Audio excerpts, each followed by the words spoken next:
はい、皆さんこんにちは. අද මම බලාපොරොත්තු වෙන්නේ ඔයාලත් එක්කලා ජපන් භාෂා විභාගයට මුහුණ දෙන. එහෙමත් නැත්නම් උසස් පෙළට ජපන් භාෂාව තෝරගත්ත ඔයාලා මේ වසරේ දැන් තව නොදුරු දින කිහිපයකින් ඔයාලගේ උසස් පෙළ ප්‍රශ්න පත්‍රයේ ජපන් භාෂාව තෝරගත්තා සියලු දෙනා 87 වෙනි කාණ්ඩයට තියෙන ඔයාලා දැන් ජපන් භාෂාවට මුහුණ දෙන්නේ සාමාන්‍යයෙන් සූදානම් වෙන්නේ නේ. එතකොට ඔයාලට ප්‍රශ්න පත්‍රයේ ආකෘතියට මුහුණ දෙන්න අවශ්‍ය කරන ප්‍රධාන කරුණු කාරණා කිහිපයක් ගැන තමයි මම අද සාකච්ඡා කරන්න බලාපොරොත්තු වෙන්නේ. සහ අනිත් එක තමයි පුතේ දැන් මේ වෙනකොට විෂය නිර්දේශය යටතේ ඔයාලා ජපන් භාෂාවට අවශ්‍ය කරන සියලු කරුණු කාරණා ගැන දැනුවත් අවසන්. දැන් මේ වෙනකොට ගත්තාම මම මේ කතා කරන මොහොත වෙනකොටත් ඔයාලගේ විෂය නිර්දේශ ආවරණය වෙලා සමස්තයක් විදිහට ඔයාලා සියලු දැනුමින් පරිපූර්ණ නැතයි කියලා මම හිතනවා. එතකොට විෂය නිර්දේශ කතන්දරයක් නෙවෙයි මම දැන් මෙතනදී පැහැදිලි කරන්න යන්නේ. මෙතනදී මම පැහැදිලි කරන්න අදහස් කරගෙන ඉන්නේ ඔයාට ප්‍රශ්න පත්‍රයට මුහුණ දෙනකොට අපි අනිවාර්යෙන් දැනන් සිටිය යුතු කරුණක් තමයි ප්‍රශ්න පත්‍රයට මුහුණ දෙනකොට ප්‍රශ්න පත්‍රයට අවශ්‍ය කරන විෂය නිර්දේශය ගැන දැනුවත් වීම අංක 1. ඒක හරි. නේ ප්‍රශ්න පත්‍රයට උමනා කරන දැනුමේ සන්නද්ධ වීම මේ අදාළ කරන කරුණු කාරණා පිළිබඳ දැනුවත් වීම ඊගාවට ගත්තාම සම්පූර්ණයෙන්ම ඔයාලට අදාළ කරලා තියෙන ව්‍යාකරණ පාඩම් 20 කන්ජි පාඩම් 26 නේ ඊගාවට සාහිත්‍ය පාඩම් 3 ඊගාවට සංස්කෘතිය පාඩම් 18 ඔය විදිහට ගත්තාම ඔයාලා දැන් මේ වෙනකොට මේ සියලු දේවල් වලින් ආවරණය වෙලා අවසන් නේ ඕන කරන විදිහට තම නැන පමණි තමන් දැන් ඒ සම්බන්ධව දැනුවත් වෙලා අහමාරයි. දැන් මම මෙතනදී කතා කරන්න බලාපොරොත්තු වෙන්නේ ඊට එහාගේ අවස්ථාවක් විදිහට ඔයා දැන් මේ ප්‍රශ්න පත්‍රයට මුහුණ දෙනකොට ඔයාට ඒ මුහුණ දීමේදී ඇතිවෙන ගැටලු කළමනාකරණය කරගැනීමේ අවස්ථාවක් විදිහට තමයි මම මේ අදාළ අවස්ථාව කරුණු කතා කරන්නේ. එතකොට මෙතෙන්දී සාකච්ඡා කරන මූලිකම අවස්ථාව තමයි පළවෙනි ප්‍රශ්න පත්‍රයේ සහ දෙවෙනි ප්‍රශ්න පත්‍රයේට ඔයා කාල කළමනාකරණය කරගන්නේ කොහොමද කියන එක තමයි අද දවසේදී මම පැහැදිලි කරන්න යන්නේ. එහෙනම් අපි යමු වැඩසටහනට කතා කරමු ඉදිරි පෙළදී කොහොමද අපි අවස්ථාවට පේපර් එකට මුහුණ දෙන්නේ හරියට නිශ්චිතව අපිට ලැබෙන කාල සීමාවට අනුව. යමු කතා කරන්න. පළවෙනියටම ඔයාලට හම්බ වෙන්නේ පළවෙනි ප්‍රශ්න පත්‍රයනේ පුතේ නේ දැන් සැප්තැම්බර් 2 මේ අවුරුද්දට අදාළව නම් එහෙම නේ ඒතකොට කොහොම කරත් පළවෙනි ප්‍රශ්න පත්‍රය කියලා කියන්නේ පැය 2ක් සහිත ඒ වගේම තමයි MCQ බහුවරණ ප්‍රශ්න 50කින් යුත් නැවත බෙදීමක් සිද්ධ නොවන අමු ලකුණු 50ක් ගැන තමයි මම මේ කියන්නේ. හරි ඒ කියන්නේ මේක නැවත බෙදෙන්නේ නැහැ. මේක මේ ගත්තොත් හරි ගියත් එකයි වැරදුනත් එකයි. හරි. එතෙන්දී අංක 1. ඔයා මෙතෙන්දී දැනගන්න ඕන ප්‍රශ්න පත්‍රයේ ලකුණු 50යි නම් පුතේ ඒ 50න් ඔයා අවම 35ක් ගන්නම ඕන. ඔයාට අදාළ කරන ඒ සාමාර්ථයට යාමට නම් මේක ඕනම ප්‍රශ්න පත්‍රයකට පොදු කාරණාවක්.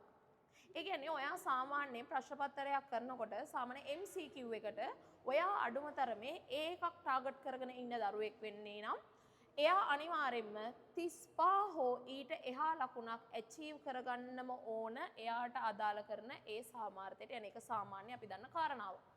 එතකොට මම මේ දැන් කියන්නේ 35ට වඩා අඩු ලකුණක් අපි හිතමු 30ක් හො ගත්තොත් එහෙම එයාට ඒ සාමාර්ථයකට යන්න බෑ කියන කතන්දරේ නෙමෙයි. එයා දෙවෙනි ප්‍රශ්න පත්‍රයේට මූණ දීමේ අවස්ථාව මත තමයි මේ සියල්ල තීරණය වෙන්නේ.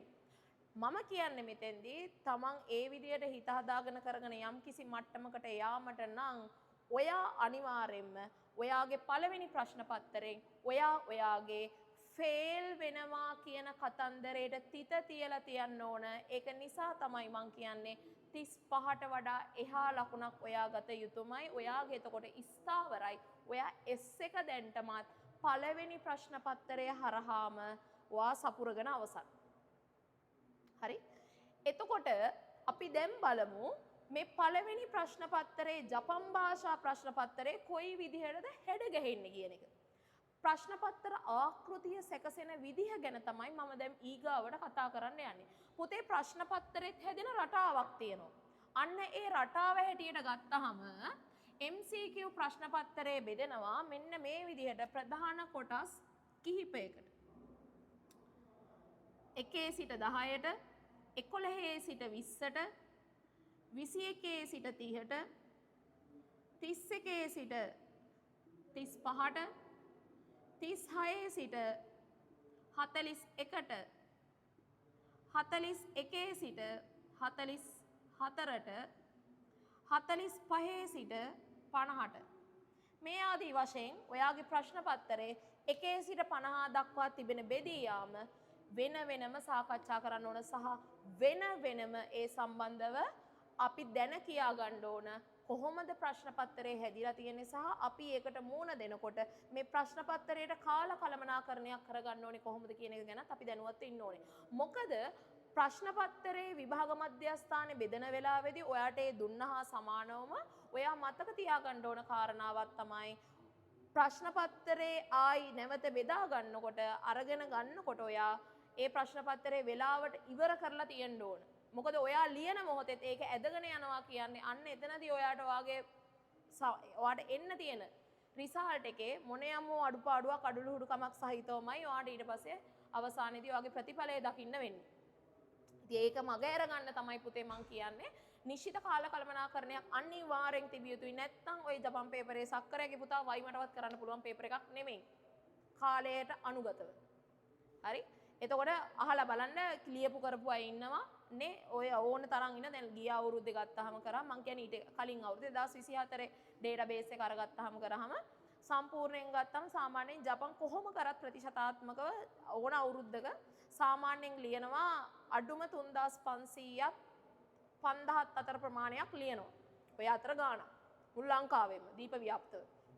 එතකොට මේ ප්‍රමාණයෙන් සාමාන්‍යයෙන් අඩුම මම හැම අවුරුද්දකම දැකලා තියෙන පොදු කාරණාවක් තමයි 800 සහ 1600 කියන අතර ප්‍රමාණයක් අනිවාර්යෙන් කියන්නේ අපි හදමුකෝ ආසන්න අගයට ගත්තොත් ඒක මේක 1000ක් කියමුකෝ 4000ක් ලියනවා නම් 1000ක් ෆේල් ඔහොම ගන්නකො ඔලුවට හරි එතකොට ඒකට වෙනයම් අඩලුහුඩුකම් නැතුවා නෙවෙයි ගුරුවරුන්ගේ තියෙන විෂමතා ගත්තාම ඊගාවට සබ්ජෙක්ට් එක ගැන හරියාකාර නිවැරදිව විෂය නිර්දේශය ගැන දැනුවත් නොවි මේක නම් සෑහෙන්නම තියෙනවා.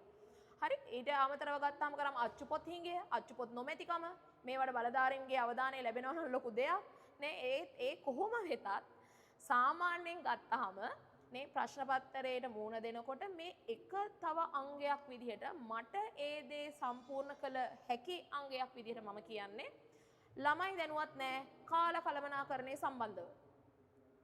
කාලයට අනුගතව වැඩ කරලා ඒක ඒ සබ්ජෙක්ට් එකේ ඒ පේපර් එකෙන් සම්පූර්ණයෙන් අයින් වෙන විදිහ ළමයි දැනුවත් නැහැ. ඒක නිසායි මම මෙහෙම කතා කරන්නේ. හරි මේක ඕනෑම කෙනෙකුට බැලිය හැකි පරිදි තමයි මම මේක දාන්නේ.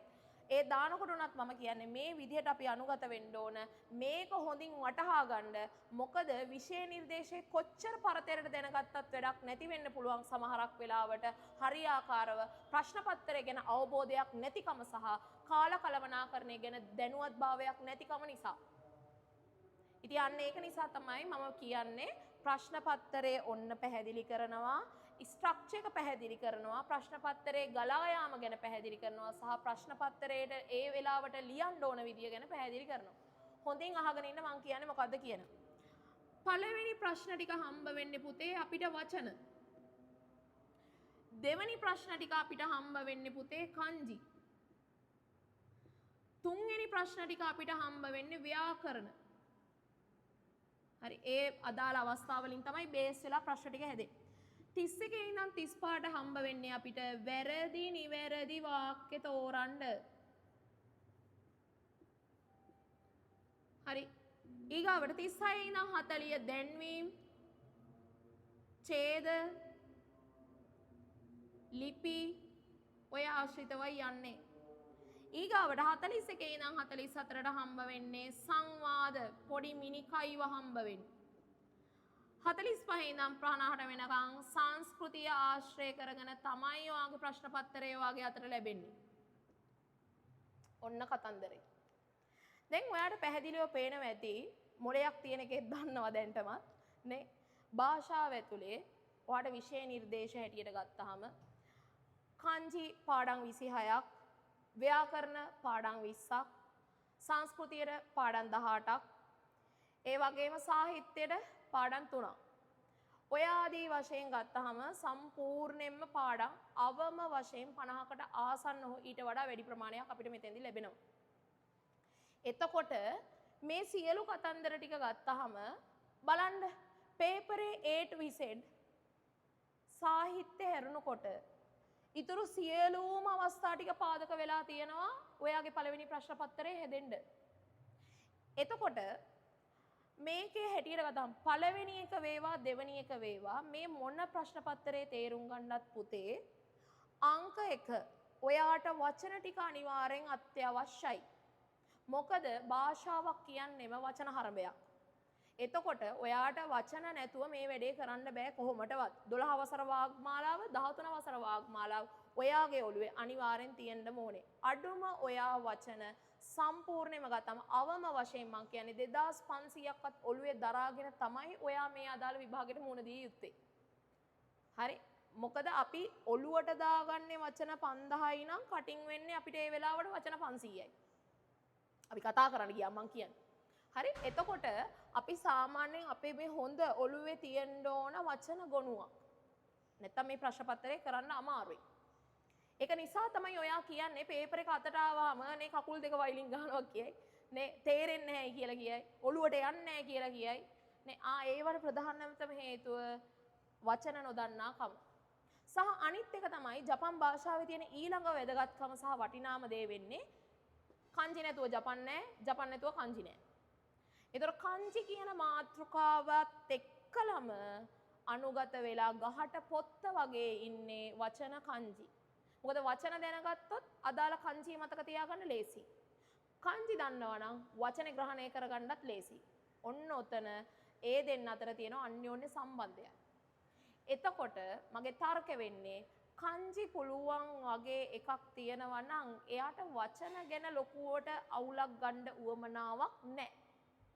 කවුරු හරි කෙනෙක් කියනවා නම් නෑ මට කන්ජි මතක තියාගැනීමේ ප්‍රශ්නයක් තියෙනවා කියලා අන්න එයා වචන වලින් බේස් වෙලා වචන ටික හරියට කරගෙන ගියොත් එයාට කන්ජි ටික ගොඩ දා ගන්න බැරි කමකුත් නැහැ. එහෙනම් මේ දෙන්නම අනිවාර්යෙන්ම එකිනෙක සම්බන්ධ වෙලා තියෙන නිසා ඔයා අනිවාර්යෙන් පුතේ ඔයා මේ විෂයට පාඩම් කරනකොට මේ දෙන්න ගැන අනිවාර්යෙන් අවධානය තියාගත යුතුමයි. එතකොට මේකෙදි පළවෙනි ප්‍රශ්නය හෝ දෙවෙනි ප්‍රශ්නය අනිවාර්යයෙන්ම කතකන ආශ්‍රය කරගෙන ප්‍රශ්නයක්මයි. ඒක මේ 2019 ඉඳන් 25ට වෙනකම් ප්‍රශ්න පත්‍ර ටික අරගෙන බලන්න ඔයාලට තේරෙයි. හරි. මේක මේ ආයි අමුතුවෙන් මේ කියන්න ඕන කද මේක මම කියන්නේ සම්පූර්ණයෙන් මේ ඇනලයිස් එකක්. හරි. එතකොට 1 ඉඳන් 10ට හැමතැනම බේස් වෙන්නේ වචන.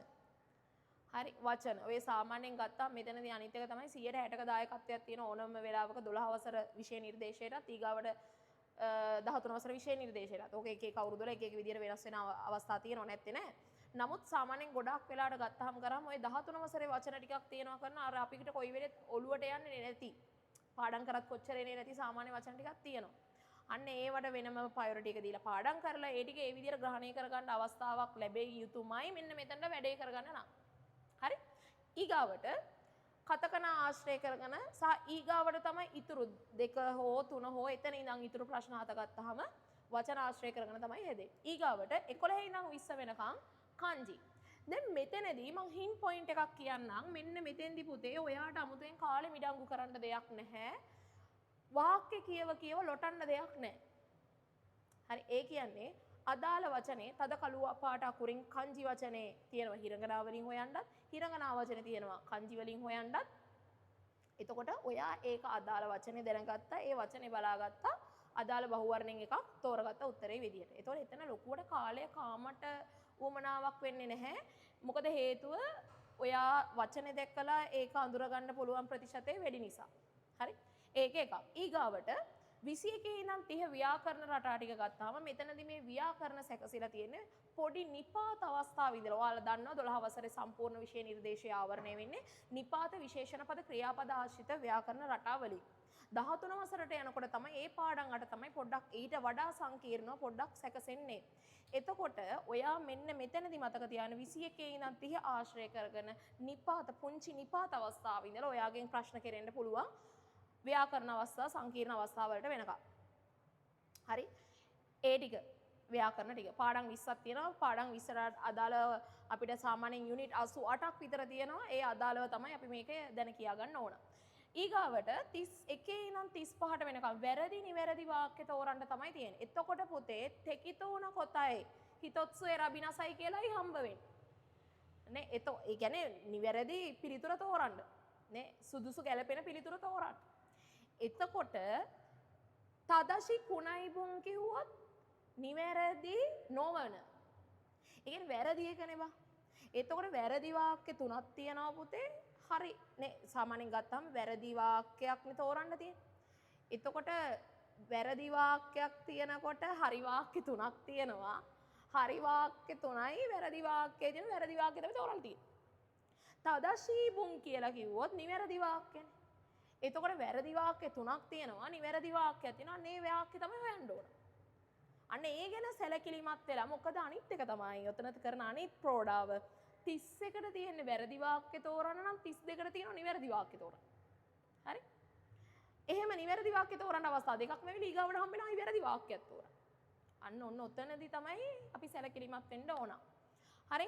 ඒටි අනිත් එක තමයි මම මෙතන තව පැහැදිලි කිරීමක් කරන්නම්. තව හින්ට් පොයින්ට් එකක් මෙතෙන්දී දෙන්නම්. සාමාන්‍යයෙන් ඔයාලා දන්නවා දැන්ටත් ව්‍යාකරණ අවස්ථාවල ගත්තාම සමහර ව්‍යාකරණ අවස්ථා තියෙනවා. ඒ ව්‍යාකරණ අවස්ථාව ටිකක් එකිනෙකට කතන්දර වැඩි. දැන් උදාහරණයක් විදිහට මම ගත්තොත් ඒ උදාහරණයකින්ම සෝදෙස් කියන ග්‍රැමර් පොයින්ට් එක ගන්නකො. නේ වාක්‍ය අවසානයේට සෝදෙස් දීම වාක්‍ය අභ්‍යන්තරයට සෝදෙස් දීම සෝදෙස් අර්ථය නැත අර්ථය. ඒ වගේම තව සෝදෙස් එකක් තියෙනවා වෙනම ලූ කියන අර්ථය.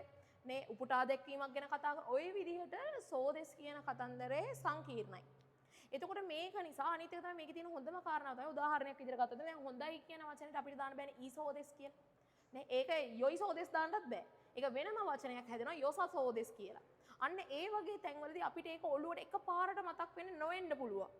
නේ අවබෝධයක් හරියට පැහැදිලි කිරීමක් ඔළුවේ තියෙනවා නම් ධාරණය කිරීමක් තියෙනවා නම් පොඩ්ඩක් මතක් වෙයි. නැත්තම් එහෙම අපිට දැන් අම්මට සිරි මේ ඔක්කොම හරි වගේ පේන්න පුළුවන්. නේ ඒ ඔක්කොම වැරදි වගේ පේන්න පුළුවන්. එක තැන්වල එක විදිහට. අන්න ඒ වගේ තැන්වලදී මතක තියාගන්න මේකට ගොඩක් වෙලාට පාදක වෙන්නේ අර ඒ විදිහට අපිව අගතියටපත් කරවන්න පුළුවන් වෙන විදිහේ සංකීර්ණ මාතෘකා ටික ව්‍යාකරණවල. අන්න ඒවා තමයි නිතර වෙලාවට මෙතන දාන්නේ. එහෙමත් නැත්තම් කරනවා තව මෙහෙම වැඩකුත්. ඒ එක මගුලක්වත් නැතුව අර ලේසි කියලා තියෙන තිය. ඒකෙදි පුංචි දේවල් තියෙන. දැන් උදාහරණයක් විදිහට ඔය සිංහල වල තියෙන දැන් වළඳ කියලා ලියනවා මොනලා යන්නද මැද්දට එන්නේ. කන්ෆියුස් වුණා පුංගයි. නේ ඒ කියන්නේ පුංචි දෙයක් අපි නොහිතන විදිහකට අපිට පහරක් වෙන්න පුළුවන්. අන්න ඒ වගේ තැනොත් මෙතන බේස් වෙනවා. ඉතින් සැලකිලිමත් වෙන්න ඕන කාරණාව වැරදි අවස්ථාවල වැරද්ද හොයන්නත් හරි අවස්ථාවලදී හරි දේ ග්‍රහණය කරගන්නත් අපි හොඳට ව්‍යාකරණ ගැන පැහැදිලි සන්දිස්ථාන සහිත අවබෝධයක් තියෙන්න ඕනෙමයි. මම සන්දිස්ථාන අවබෝධයක් තියෙන්න ඕනේ කියලා කියන්නේ මෙතනදී මෙහෙම වෙනවා නම් මේක මෙහෙම වුණොත් මේක මෙහෙමයි කියන එක ඔළුවේ තියෙන්න ඕනේ. දැන් වගේ කියන අර්ථයෙන් සෝදෙස් එදීම මෙහෙමනම් ලු උපුටා දැක්වීමක් කියන අර්ථයෙන් සෝදෙස් මෙහෙමයි කියන එක ඔළුවේ තියෙන්න ඕන. මම උදාහරණයකට කිව්වා. හරි? ඊගාවට මෙන්න මෙයා පොඩ්ඩක් කතන්දරේ කේස්. ඇයි හේතුව ටික වෙලාව ගත වෙනවා වැඩි. ඔයාගේ පැය දෙකෙන් වැඩිපුර කාලයක් ගත කරන්නේ මෙන්න මේ දෙන්න තුන් දෙනා ගාව. ඇයි? ඡේදයක් තියෙනවා. ඡේද කියවලා හරියාකාරව අවබෝධයක් අරගෙන තමයි උත්තර ලියන්න ඕන. දැන්වීමක් තියෙනවා. දැන්වීම හරියට තේරුම් අරගෙන තමයි අදාළ අවස්ථාවට පිළිතුරු සපයන්න ඕන. ඊගාවට ඔයාලට ලිපියක් හම්බ වෙනවා නේ. එහෙමත් නැත්නම් මොකක් හරි වෙන යමෝ හිතන දෙයක් හරි කවුරු හරි කියන කරන දෙයක් හරි හම්බ වෙනවා. ඒක නෝට් ඩවුන් කරලා තියෙනවා. හරි අන්න ඒ විදිහට ගත්තොත් මේක අදාළ කරගෙන ඔයාලට උත්තර සපයන්න තියෙනවා. එතන මේවා හරියාකාරව දැනගෙන වටහාගෙන තමයි කාලසටහන් එන්න පුළුවන්. හරි අන්න ඒ විදිහට පොඩක් කාලෙ මිඩංගු වෙන කතන්දර ටිකක් තමයි මෙතන ඉන්නේ. ඔය ගොඩක් අය හරියට කරන්නේත් නැහැ ටකා ටිකා කරුවා ගහන එක තමයි කරන්නේ. අන්න ඒ තැන්වලදී ඔයා සැලකිලිමත් වෙන්න හරියාකාරව මොකද ඡේද කියව ගන්න පුළුවන්. අනිත් එක තමයි මේක හැම වෙලෙම එක රටාවක් තියෙන. හරි මේක සාමාන්‍ය විදිහට ගත්තා මේක රටාවක් තියෙන. ඒ රටාව කියන්නේ මම කියන්නේ මහ ලොකු දෙයක් නෙමෙයි මම කියන්නේ දැන් උදාහරණයක් විදිහට ගත්තොත් එහෙම මෙතනට පාදක වෙන්නේ මේ ලිපි ඡේද හැදෙන්න ගොඩක් වෙලාට මම දැකලා තියෙන පොදු කාරණාවක් තමයි සාමාන්‍යයෙන් ගත්තාම සංස්කෘතිය අච්චුපතේ තියෙන කාරණා තියෙනවනේ. අන්න ඒව පාදක වෙලා මෙතනට එන කරුණු ගැලපෙනවා වැඩි. හරි ඔය ඡේදාශ්‍රිතව පොඩ්ඩක් බලනකොට කරනකොට විෂය නිර්දේශයේ මොකක් හරි තියෙන කරන තැනකින් අල්ලගෙන තමයි මේක හදාගන්නේ කරගන්න. සහ අනිත් එක තමයි මම තව දෙයක් දැකලා තියෙනවා පොඩක් අර JLPT වලට එන කතන්දර තියෙනවනේ. නේ අන්න ඒ වගේ ඒවත් මෙතනට පාදක වෙලා තියෙන අවස්ථාත් මම දැකලා තියෙනවා. අන්න ඒක නිසා පොඩක් ඒ ගැන දැනුවත් වෙලා හරියකට ඔය ඕකේ ඔයාලගේ අච්චුපතේ තියෙන කතාවක්ම තමයි මෙතන මොකක් හරි පාදක කරගෙන එයා ලියලා තියෙන විදිහට තියෙන්නේ.